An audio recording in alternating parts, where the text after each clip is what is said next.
Olá, meu povo! Sejam todos muito bem-vindos aqui ao canal César Rocha, fotógrafo, mais uma vez. Pessoal, passar a informação aqui, Lula esteve ao vivo, esteve na Bahia, certo? Foi lá visitar lá a Bahia, falou com vários membros lá, falando sobre a questão dos temas, falou da economia, falou do auxílio emergencial, Bolsa Família e principalmente das eleições de 2022. Lula tem dado um exemplo, vem visitando o Nordeste todos os dias, dá uma olhadinha o que é que o Lula falou sobre esse ponto. Antes de eu colocar aqui, eu queria pedir para vocês o seguinte, deixar o like aí. Quem quer Lula 2022, esmaga no like aí, todo mundo deixa aquele like aí. Muito obrigado, você deixando o like, você tá ajudando o canal também, tá bom, pessoal? Dá uma olhadinha que foi que o Lula falou aí. Governador e futuro governador da Bahia, Jacques Wagner, minha querida companheira Gleice Hoffmann, presidente nacional do PT, nossa querida Fábia, secretária de promoção da igualdade racial da Bahia,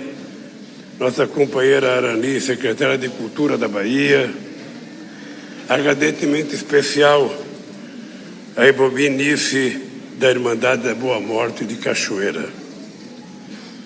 Companheiros e companheiras, eu se soubesse há 20 anos atrás o que eu sei hoje, certamente nós teríamos feito muito mais do que fizemos para parar o prejuízo que o povo negro teve acumulado em mais de 400 anos nesse país. Hoje foi uma lição de vida para mim. Eu, se tivesse juízo, nem faria discurso aqui, Gilberto. Eu pegaria todo o material que vocês me entregaram, iria para casa, colocaria a Janjinha para ler em voz alta e eu ficar ouvindo o que ela ia ler, para depois a gente tentar colocar isso como parte do programa de governo que nós pretendemos apresentar ao Brasil no próximo ano. Mas eu estou com o microfone novo, o microfone está com bastante álcool gel e eu então não posso perder a oportunidade de falar um pouquinho para vocês. Eu sou um homem de muitos sonhos. Eu não sei se é porque eu nunca esqueci a origem de onde eu vim. Eu não sei se é porque eu carrego muito forte na minha alma, na minha cabeça e na minha consciência o significado de um menino criado por uma mãe, que eu sonho até demais. E quando eu assumi a presidência da República neste país, eu sonhei que era possível a gente criar no ensino fundamental o ensino da história africana nesse país, para que a gente pudesse definitivamente fazer nascer nesse país gerações e gerações que compreendessem melhor o papel do negro na história brasileira. Lamentavelmente, eu não sei como é que isso aconteceu e eu não sei o que está acontecendo. Eu sonhei que o Brasil tinha uma dívida com a África que era impagável. Ela não podia ser mensurada em dinheiro. Ela tinha que ser mensurada em apoio logístico, em transferência de tecnologia, em troca, sabe, das experiências de cada país. Por isso, eu visitei 34 países africanos. Por isso, eu abri 19 embaixadas novas na África. Eu não conseguia admitir que o Brasil, que era na época a 8ª ou 9ª economia do mundo, olhava para os Estados Unidos e não via a América do Sul, olhava para a Europa e não via o continente africano. E eu achava que era importante que o Brasil, que teve uma história muito ligada ao povo africano, não passasse por cima da África fingindo que não conhecia o território africano. Foi por isso que nós tentamos e abrimos uma universidade aberta em Moçambique, Foi por isso que nós levamos a Embrapa para a Gana, na perspectiva de fazer com que a savana africana tivesse a mesma capacidade produtiva do cerrado brasileiro. Foi por isso que nós fizemos uma fábrica de antirretrovirais em Moçambique, para que a gente pudesse ajudar a produzir remédio para combater a AIDS no continente africano.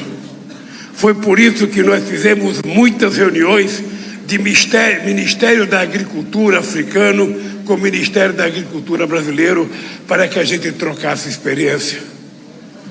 Foi por isso que eu fiz a primeira vez na história desse continente uma reunião da América Latina com todos os países africanos, para que a gente pudesse estabelecer uma relação histórica, profunda, comercial, política e cultural.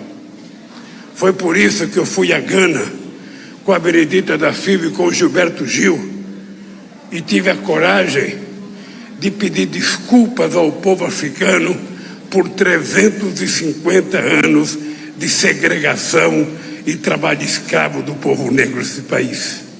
Eu imaginava que a gente poderia, Wagner, recuperar uma parte da nossa história e fazer com que o continente africano, a partir do Brasil, tivesse o mínimo de ajuda necessária para que o continente africano não fosse visto por nós como se fosse um continente só pobre, porque os africanos, antes da colonização, os africanos eram autossuficientes na produção de alimento. Na África tinha país que tinha siderúrgica. Quando os europeus colonizaram a África, a primeira coisa que eles fizeram foi tornar os países colonizados dependentes do alimento que eles produziam, e fizeram com que as pessoas deixassem de produzir aquilo que habitualmente eles já produziam. E praticamente não conseguiram recuperar até hoje a capacidade produtiva que eles tinham. Tem país na África, como Moçambique, que 60% do orçamento de Moçambique dependia da doação da União Europeia. Não é possível um povo com milhares de anos de história, um continente onde possivelmente tenha surgido o primeiro ser humano, não é possível que esse continente nasceu para ser pobre a vida interna, nasceu para sofrer a vida inteira. E eu achava que o Brasil tinha um papel. Era por isso que eu queria voltar a ser presidente em 2018. Eu poderia ter votado em 2014, mas eu achei que era obrigação minha respeitar o direito da companheira Dilma ser candidata à reeleição, porque ela tinha o direito de ser candidata à reeleição, e eu não poderia violentar a democracia que eu tanto acreditava. Mas aí eu tive esperança de votar em 2018. Mal sabia eu que eles tinham preparado todo o esquema da Lava Jato, com o único objetivo, de um lado, desfazer tudo que nós fizemos na Petrobras, desfazer tudo que nós fizemos na indústria naval, desfazer tudo que a gente tinha conquistado com as empresas de engenharia brasileira que estavam tomando conta do mundo, do continente africano, do continente latino-americano, e estavam tomando conta de obras importantes na Europa, nos Estados Unidos e no mundo árabe. O processo da Lava Jato foi demolidor e a sociedade ainda não tem noção do que aconteceu nesse país. 4.400.000 pessoas perderam o emprego, quando em qualquer país democrático do mundo, como na Alemanha, quando houve corrupção na Volkswagen, na Coreia, quando houve corrupção na Samsung, o que eles fizeram? Prenderam o dono da empresa e deixaram os trabalhadores trabalhando, porque os trabalhadores não poderiam ser vítima da chamada combate à corrupção. Pois bem, companheiros e companheiras, o pessoal está preocupado que eu vou cair. Eu não vou cair. Eu não vou cair. Sabe, eu estou aqui. Eu quero viver 120 anos, meu amor. Eu não vou cair. Então veja. Eu acho, vocês hão de compreender que nós temos dívidas com o povo negro. Chegou agora, pessoal, dá o like, dá o seu joinha aí, todo mundo deixa o like aí, deixa o like, todo mundo. E de cada companheira. Não pensem nunca que eu me ofendo ou que eu fico bravo quando alguma pessoa cobra de mim as coisas para fazer. A obrigação do povo é cobrar. A obrigação do governo é atender ou fazer as coisas que nós temos que fazer. E, sobretudo, um partido como o PT. Eu vou repetir o que eu já disse em vários congressos do PT. Nós que pertencemos ao PT, nós temos que ter consciência do porquê nós criamos esse partido. Nós temos que ter consciência por que o Wagner vai ser governador da Bahia e por que o PT quer outra vez eleger um presidente da República. É porque nós temos a obrigação de fazer aquilo que a elite brasileira jamais vai fazer, aquilo que ela jamais vai reparar, porque ela acha que efetivamente pobre e negro tem que ser tratado como cidadãos e cidadãs de segunda classe. E nós temos obrigação, Wagner, de mudar essa história. A gente vai enfrentar muito obstáculo, mas a vida já é um obstáculo e o povo pobre enfrenta todo santo dia uma verdadeira guerra para sobreviver. E eu quero assumir um compromisso com vocês. Aqui, nesse lugar extraordinário que eu fiz questão de vir aqui, porque daqui para frente não dá para a gente discutir política nesse país se a gente não colocar na pauta a questão do povo negro, a questão do jovem negro, a questão da mulher negra, se a gente não colocar na pauta a questão dos índios, se a gente não colocar na pauta a questão das mulheres e também das mulheres negras, se a gente não colocar na pauta a questão do LGBT, ou seja, nós temos que mudar efetivamente a forma de enxergar as soluções do Brasil, porque toda a estrutura de governança do Brasil e toda a estrutura das instituições foram feitas há muitos anos atrás por uma elite, e quando eles fizeram isso, só podia votar quem tinha propriedade de terra, só podia votar quem tinha salário alto, só podia votar quem tinha diploma universitário, e a maioria do povo brasileiro não tinha, porque a coroa portuguesa proibia até que o povo pobre recebesse livros, e quem quisesse fazer faculdade tinha que ir para Coimbra, e não era o caso nosso. Pois bem, eu provei, porque vocês me ajudaram a provar, de que era possível a gente fazer reparo na educação nesse país. E eu tenho muito orgulho de vocês terem me ajudado a ser o presidente, que em apenas 8 anos fizemos mais universidade que a elite brasileira fez durante a vida inteira. Fizemos mais campos avançados do que... E tenho orgulho mais ainda de ter feito aqui, vovô, de ter feito a Unilab, a universidade, sabe, que é uma universidade para fazer com que o Brasil possa ajudar na formação de jovens africanos, para que eles possam ter conhecimentos e ajudar o seu país a desenvolver. Ela ainda não cresceu o tanto que eu gostaria que crescesse. Uma está em Redenção, na Bahia, em Redenção, na Bahia, é isso. E a outra está em E uma outra está aqui na Bahia, em São Francisco do Conde. Aí, eu quando fiz essa universidade, eu achava que era uma forma extraordinária. E eu tive a felicidade de ir lá na primeira formatura da Unilab. E vocês não sabem a alegria e a emoção de poder entregar o diploma a centenas de jovens que, se não fosse aquela universidade, certamente não poderiam estudar. Companheiros e companheiras, eu tenho dívida com vocês. O Brasil tem dívida com vocês. E não pensem que essa dívida será paga por mim se vocês não estiverem dispostos a lutar e a conquistar. Porque não está previsto na cultura branca deste país a gente fazer a reparação que temos que fazer com o povo pobre, com o povo negro, com o povo marginalizado. Eu já tenho orgulho de ver que nunca antes na história do Brasil tantas meninas e meninos negros estejam na Universidade Federal. Eu já tenho orgulho de ver a quantidade de milhões de meninas e meninos negros, de meninas e meninos pobres estarem participando do Enem, procurando uma vaga para se formar. Eu tenho orgulho de ter criado o ProUni e facilitar a vida de milhares de jovens na universidade. E eu tenho orgulho porque quando eu ouço dizer que nas universidades federais nós já temos mais negros e pardos do que brancos, significa que nós precisamos fazer mais universidades ainda. Eu quero dizer para vocês que nós vamos voltar aqui porque vocês terão que fazer parte obrigatória da construção de um programa de governo para esse país.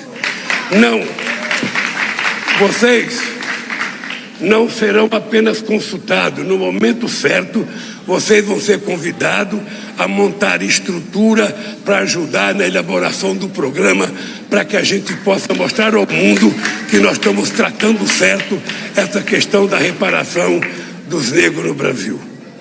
E a última coisa que eu queria falar, porque hoje a Bahia é meu último estado. Eu estou desde domingo retrasado, viajando, e confesso para vocês que eu já estou pregado, apesar do colchão, eu estou pregado aqui, estou pregado, então eu preciso, o colchão também precisa descansar, porque senão, sabe, nós temos que vencer os coxinhas e nós precisamos dos nossos colchões para poder vencer os coxinhas.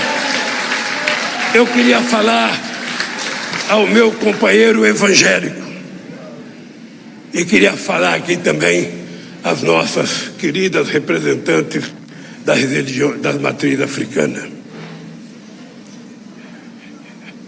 Vocês sabem que eu tenho conversado com muita gente da religião das matrizes africanas, e eu sei que os bolsonaristas estão fazendo uma verdadeira guerra na rede social.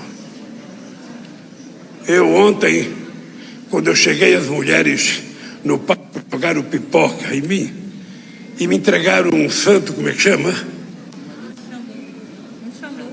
Me entregaram um Xangô, e nas redes sociais do bolsonarismo eles estão dizendo que eu tenho relação com o demônio, que eu estou falando com o demônio e o demônio está tomando conta de mim. Mas é uma campanha massiva, é uma campanha violenta, como eles sabem fazer do mal.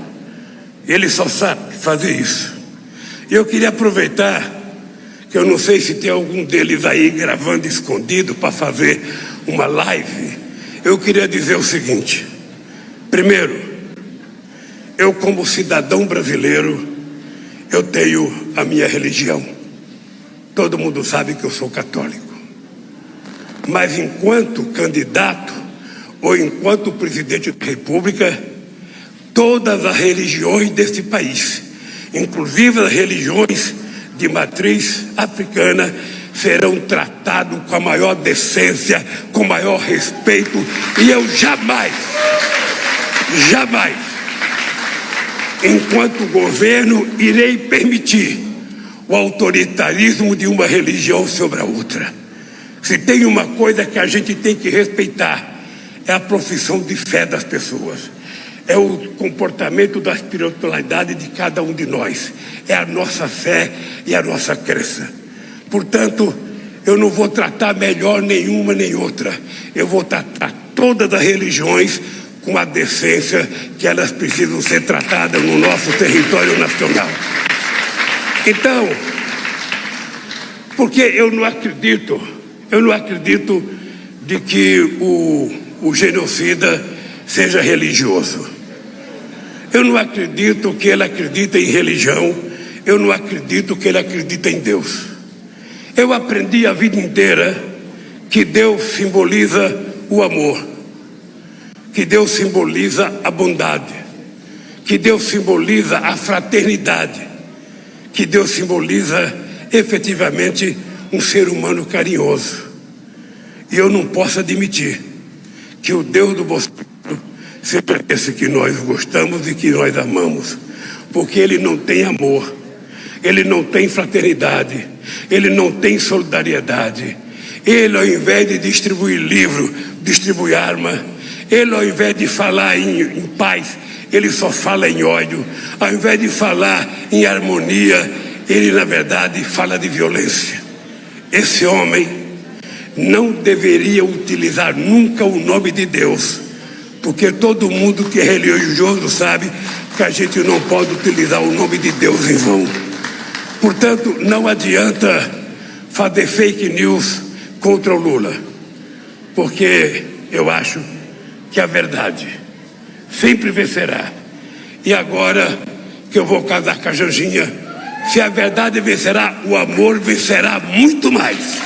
E nós vamos derrotar a mentira nesse país. Em qualquer do Brasil, em qualquer lugar do Brasil que eu vou, eu quero me encontrar com negros, eu quero me encontrar com índios, eu quero me encontrar com todas as religiosas de matriz africana, que é para a gente mostrar que esse país só vai voltar a crescer, esse país só vai voltar a se desenvolver quando esse país tiver harmonia e tiver um governante decente, que respeite e goste dos seres humanos como eles são. E queria terminar dizendo para vocês, vocês sabem que dizem aqui muitos horrores também na televisão, de que tem uma polarização.